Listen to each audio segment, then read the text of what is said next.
ఇది కలియుగం. ఈ కలియుగంలో మనం ఎక్కడున్నాం? ఈ యుగాంతం ఎప్పుడు? కలియుగే ప్రథమపాదే జంబూద్వీపే భరతవర్షే భరతఖండే. వేద పండితులు ప్రతి కార్యక్రమంలో భాగంగా చెప్పే సంకల్పంలో ఈ మాటలు మనం వింటూ ఉంటాం, వినిపిస్తూనే ఉంటాయి.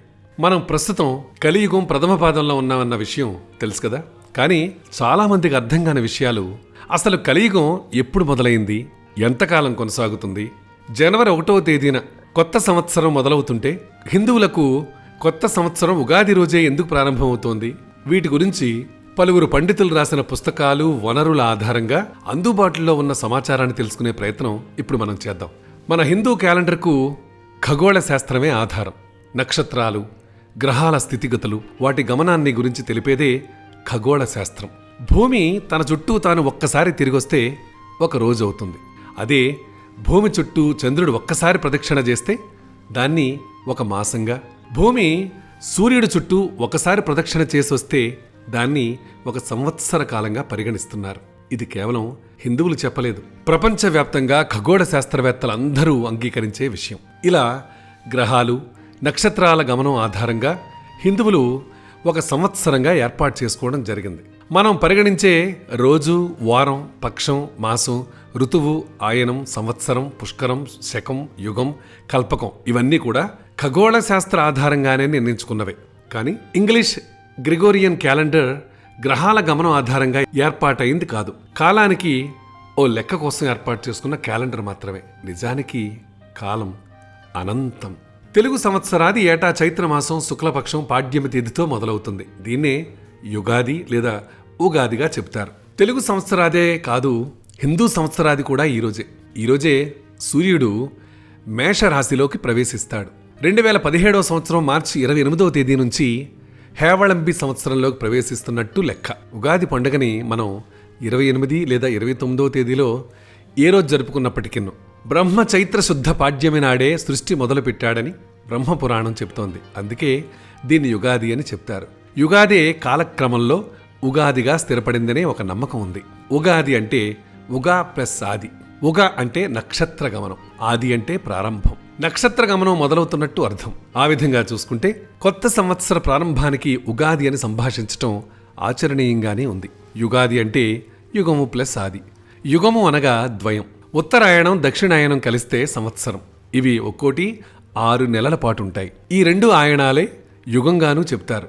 ప్రముఖ ఖగోళ గణిత శాస్త్రవేత్త, భారతీయులు గర్వించదగ్గ ఆర్యభట్ట సైతం ఉగాది నుంచే నూతన సంవత్సరం ప్రారంభమవుతుందని చెప్పినట్టు తెలుస్తోంది. ఖగోళ శాస్త్రం ప్రకారం వెర్నాల్ ఈక్వినాక్స్ తర్వాత వచ్చే పాడ్యమి ఉగాది అవుతుంది. ఈక్వినాక్స్ అంటే భూమి సూర్యుని చుట్టూ పరిభ్రమించే క్రమంలో భూమధ్యరేఖ సూర్యుడి మధ్యరేఖకు వచ్చిన సమయంగా పేర్కొంటారు. కనుక ఈక్వినాక్స్ రోజున భూగోళ వ్యాప్తంగా పగలు, రాత్రి ఇంచుమించు సమానంగా ఉండే రోజు అని చెప్తారు. వెలుతురు, చీకటి సమానంగా ఉండే రోజు అని కూడా పేర్కొంటారు. వెర్నాల్ ఈక్వినాక్స్ ఈ ఏడాది మార్చి 20న వచ్చింది. శాలివాహన శకం. కాలగమనాన్ని సులభంగా అర్థం చేసుకునేందుకు ప్రపంచవ్యాప్తంగా అందరికీ ఉమ్మడిగా క్రీస్తు శకం, క్రీస్తు పూర్వం అంటూ ఆంగ్లేయులు పరిచయం చేశారు. నిజానికి హిందువులకు కలిశకం, విక్రమ శకం, శాలివాహన శకం అంటూ ఉన్నాయి. ప్రస్తుతం శాలివాహన శకం నడుస్తోంది. క్రీస్తు శకం, శాలివాహన శకం ఒక్కసారే మొదలయ్యాయని చెప్తారు. క్రీస్తు శకానికి సమాంతర కాలంగానే శాలివాహన శకాన్ని పేర్కొంటారు. 60 వసంతాలకు ఓ మారు కాలచక్రం మొదలవుతుంది. మన కాలమానం ప్రతి 60 సంవత్సరాలకు ఒకసారి పూర్తవుతుంది. ప్రభవనామ సంవత్సరంతో మొదలై అక్షయనామ సంవత్సరంతో ముగుస్తుంది. మళ్ళీ ప్రభవనామ సంవత్సరంతో ప్రారంభం అవుతుంది.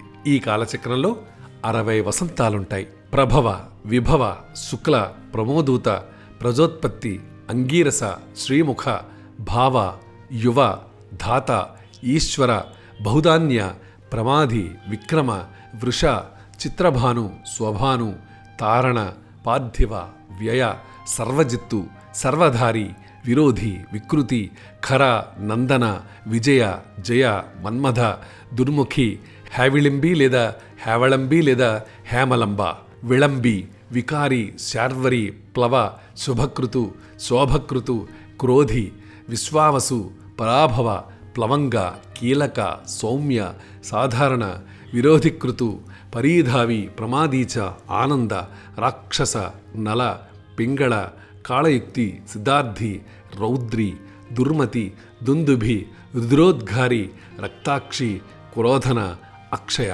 అసలు కలియుగం ఎప్పుడు మొదలైంది? ద్వాపర యుగంలో శ్రీకృష్ణావతారం పూర్తయిన అనంతరం ఉగాది నుంచి కలియుగం ప్రారంభమైంది. క్రీస్తు పూర్వం 3102 సంవత్సరం ఫిబ్రవరి 18న, అంటే 5118 ఏళ్ల క్రితం కలియుగం ప్రారంభమైనట్టు పండితులు చెబుతారు. అయితే ఈ కలియుగం ఎప్పటిదాకా అంటే, పురాణాల ప్రకారం కృత, త్రేత, ద్వాపర కలియుగాలు కలిస్తే ఒక మహాయుగం. 43,20,000 సంవత్సరాలు ఒక మహాయుగానికి సమానం.